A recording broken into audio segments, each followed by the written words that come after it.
Shalom, shalom, shalom. Aquí estamos de nuevo con el tema del Talmud esencial. Vamos a ver en este video el tema de los asuntos del Talmud. El asunto del Talmud. La lista del tratado nombrado es suficiente de darnos alguna impresión del gran rango del Talmud, pero no de forma tremendamente exhausta de estos temas. El propósito del Talmud es Talmud Torah, literalmente el estudio de la Torah.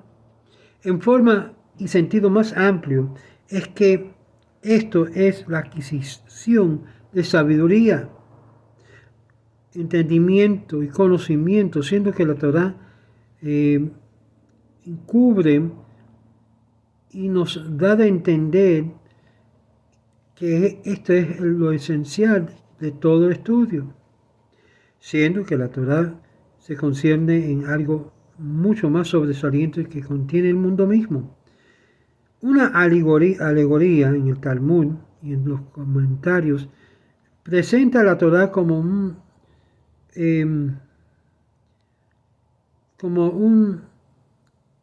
obra arquitecto de la construcción del mundo, es decir, el blueprint, lo que es el diseño.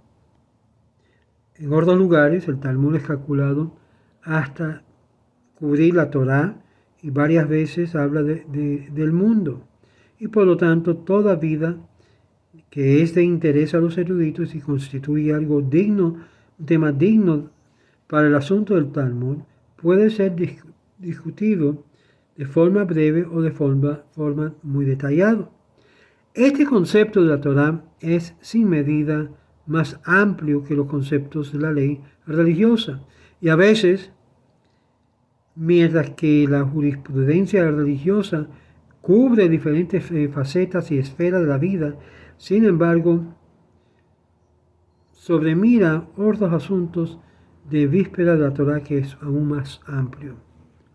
Los hábitos y indicaciones ocupacionales, los consejos médicos, la examinación de la naturaleza humana, las preguntas o cuestiones lingüísticas, los problemas éticos, todos son de Torá y todo esto es tocado en el Talmud.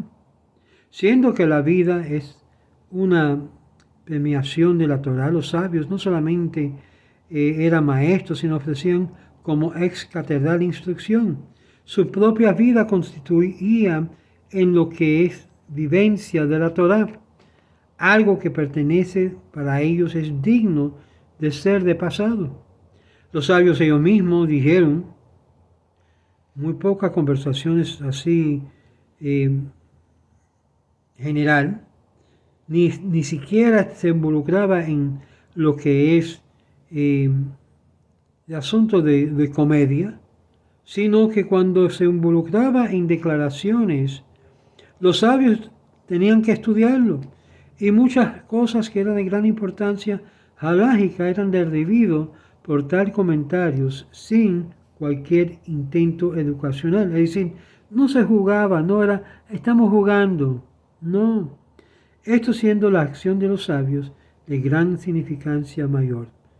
Cualquier sabio hace todo posible en todas las esferas de tratar de involucrar ese espíritu de verdad, y que debe ser también el espíritu que se estudia y se aprende aún en la misma Torá. Los discípulos frecuentemente se acercaban con el comportar del su rabino con el fin de aprender cómo conducirse ellos mismos. Un ejemplo de esto fue un discípulo que reportó que había escondido sí mismo debajo de la cama del gran maestro con el fin de descubrir cómo habría de comportarse con su esposa. Cuando se preguntó sobre esta inquisitividad, el joven discípulo le respondió: es la Torá que merece ser estudiado. Un acercamiento aceptado por ambos, el rabino y el estudiante, es válido. Siendo que el asunto pertenece a la Torá, también no hay lugar para reticentes o exclusión del mismo tema de la esfera de comportamiento y en regla general. Es de interés extremado notar que aunque los sabios talmúdicos era marcado por su modestia excesiva, su acercamiento a la vida sexual o la desnudez del cuerpo humano. Estaba en shock por profanidades. Esto no era tabú sobre el estudio, aún los detalles más minúsculos de este tema. En la discusión estaban basados eufemismos como también términos muy delicados. Sin embargo, los eruditos podían habitar en sobre ambos normal y detalles didiantes o desviados, mientras que se consideraba algo pertinente. En este rango de interés, la característica halágica en sentido limitado era la palabra, pero la Torá en su sentido completo. Estos intercambios, iluminando en sí, fue preservado y es el tema del Talmud mismo. Uno de los eruditos prominentes le preguntó a su hijo, que era bien reconocido por su aprendizaje, por qué había descontinuado su visita a lo que es las lecturas de una de las cabecillas de las academias principal. El hijo le respondió resentidamente: cada vez que voy me dan un tema muy trivial, algo así para estudiar. Y explico que los grandes rabinos habían dado tremenda lectura sobre la regulación del lavatorio y los genes. Si es así, dijo el padre, entonces tú debes de renovar y aumentar tu visita, siendo que estás tratando con un asunto tan importante y crucial para la vida cotidiana.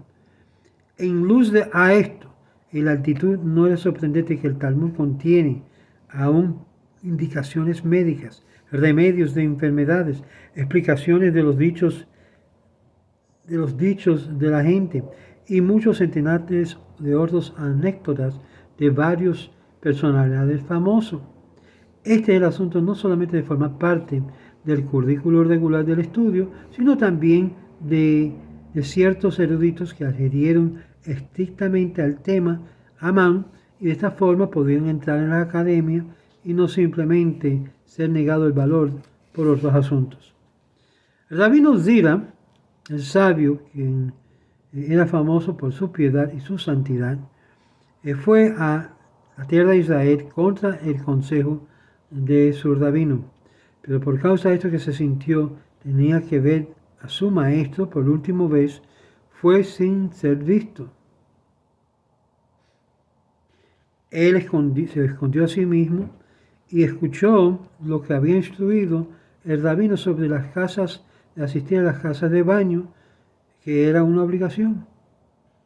Más tarde nota que estaba regocijado por haber aprendido algo nuevo de su amado mentor.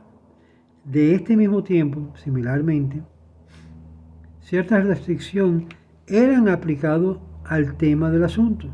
Sin embargo, al gran vislumbre de la Torá, los sabios nunca se estaban preocupados o concernientes a la especulación científica por sí mismo, sino demostraron ningún interés, lo que sea, en los temas filosóficos, pero aun cuando se hallaba en las obras clásicas de los griegos, la versión helenista y romano del mismo. El Talmud y su estudio sobre el tema correspondiendo a la filosofía general se construía totalmente de una forma diferente.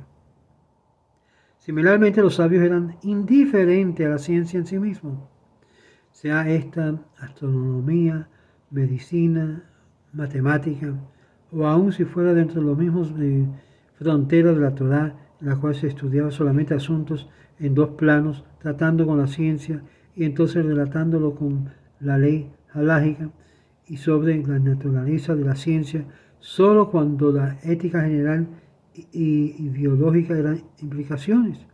Es aquí que la actitud a la medicina era de una característica de acercamiento, siendo que las leyes pertenecen a lo que es a la impureza ritual, se consideraba el conocimiento de animales, su anatomía, su fisiología. Los sabios aún desarrollaron una esfera de estudio y lo lograron. A través de la búsqueda se esforzaron no solamente basado en lo que acabamos de hablar de conocimiento, de pensamientos prevalecientes, de teoría científica del tiempo, sino aún de llegando a una conclusión muy puntual. En esto, en otras áreas, habían ciencia moderna que en sí estaban tratando de emplear acercamientos empíricos, sin la cual había recursos de estructuras teóricas en la cual no derribaron ni tampoco pruebas del hecho. Sin embargo, con todo esto, nunca se habían desviado del factor dominante y el propósito en sí de la especulación científica pura, sino no había de preocuparse por ella. Al mismo tiempo, es verdad que el estudio de los problemas humanos era parte del estudio del Talmud. En algunos campos, como la astronomía, era necesario llegar a una conclusión precisa. En estos casos, los sabios no dependieron en el conocimiento de la ciencia, sino el conocimiento de su día, pero conducieron por sus propios experimentos, con el fin de no profanar, por ejemplo, y era importante determinar cuántos huesos en el cuerpo humano había. Para este fin, el rabino Ismael y sus discípulos examinaron un cuerpo de una mujer sentenciado a muerte y fue ejecutado por las autoridades con la conclusión que era maravilloso la cantidad de huesos tenía y era todavía válido el conteo. Sobre esto, digamos que no se trataba necesariamente con problemas fisiológicos o médicos del ser humano.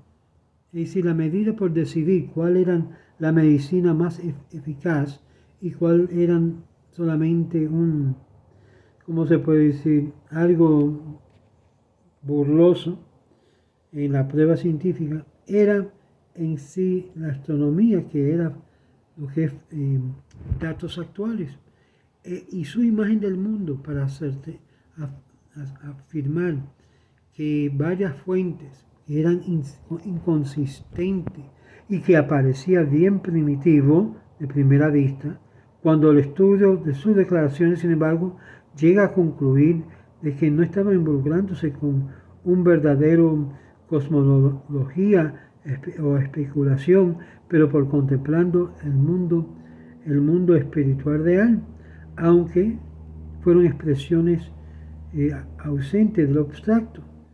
Por lo cual ellos escribieron sobre, por ejemplo, la tierra, el resto de la montaña sobre el mar sobre el pilar, y los nombres de los justos, Sadik. Y esto es evidente en la descripción que llega a significar que debe ser tomado literalmente. Aquellos sabios que eran médicos y por ocupación eran por curso obligados a acercarse y empaparse en lo que es la leyenda médica de su tiempo. Y eran estos que estaban mirando el estudio de la geometría, la matemática, como también otros temas que podemos considerar secular. Pero este estudio profesional no era relatado en el estudio talmúdico, excepto hasta el grado que era necesario una decisión legal o ética, opinión ética, halajá. La restricción de los estudios científicos solo aplicaba en estos métodos. Los eruditos talmúdicos tenían respeto de los hechos y por lo tanto trataron de limitar sus estudios y poner a prueba los temas factuales. Esta es la indiferencia a la especulación científica, la cual prueba, hace el test y lo prueba en lo que es en la región filosófica por conjuntura, por causa que eran preocupados con su propia forma de pensar. El mundo espiritual de los sabios no era uno de no cerrar a las influencias externas o conocimientos. Si tú estás siendo dicho que esto es la sabiduría entre las naciones, créalo. Pero a la misma vez, si te dicen y has tratado de confinarse a ellos mismos, a pensar que están en sí importantes cuando están estudiando Torah, ellos están probando a ver si es posible, si se mantiene dentro del ámbito del mismo. Algunos sabios del Talmud y Mishnah eran muy familiar a la literatura clásica griega, pero este conocimiento no tenía ningún impacto de su forma de pensar ni la erudición talmúdica que se preocupaba. En sí, ellos diferían grandemente entre la judería egipcia, la cual trataron de combinar la cultura griega con la cultura judía. Siendo que la mayoría de los eruditos talmúdicos se involucraban en algún tipo de ocupación, es decir, los rabinos no eran achantados, ni tampoco eran dependientes de alguna comunidad por sus recursos económicos, sino trabajaban, tenían una ocupación. Y esto se involucraba en la vida diaria, y muchos de ellos conocían varios idiomas, no solamente uno. Vas a ver que muchos judíos hoy en día conocen más idiomas, a que sea más de uno o dos. Y esto llega a ser lo que llegaron a ser conocidos como expertos en el Sanhedrin por causa de su conocimiento, su ciencia y sus lenguajes. Y esto traza su deducción como algo evidente en el Talmud, y esto relaciona con la Torah misma. Porque cada lengua que un sabio tenía en posesión conquistaba ese mundo. El punto de vista de la Torah es uno que tiene que ver con todos los diferentes aspectos y características de la literatura talmúdica, y está en una transición constante que surge de una esfera a otra esfera sin siendo específicamente diferenciándose uno al otro. El debate talmúdico, por ejemplo, está asociado con métodos, no está limitado a solamente la halajá, pero cualquier tema que está debajo del sol puede ser relacionado con otros asuntos por asociación interna. Igual, en este ejemplo, cuando estamos discutiendo lo que es la ley de matrimonio, la evidencia será citado y la esfera de la ley criminal o la ley sacrificial o ambos en categoría no debe ser de diferencia en esencia.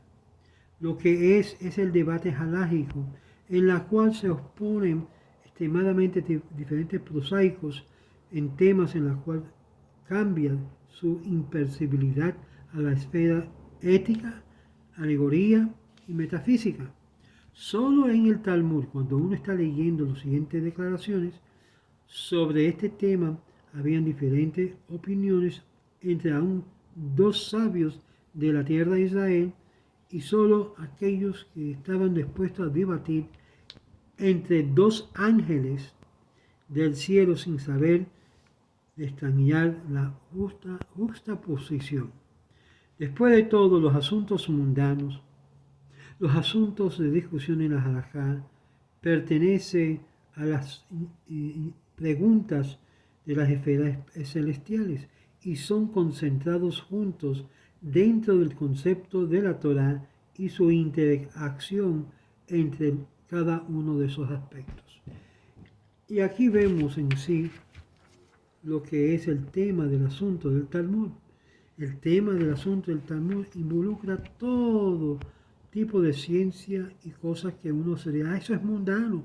¿Por qué? Todo en el Talmud es sagrado por causa de que son temas en los cuales hay que tratar con ellos. Bueno, aquí terminamos esta sección de los asuntos del Talmud, y en el próximo video vamos a ver al asunto de la oración y la bendición. Eso no se lo pierdan.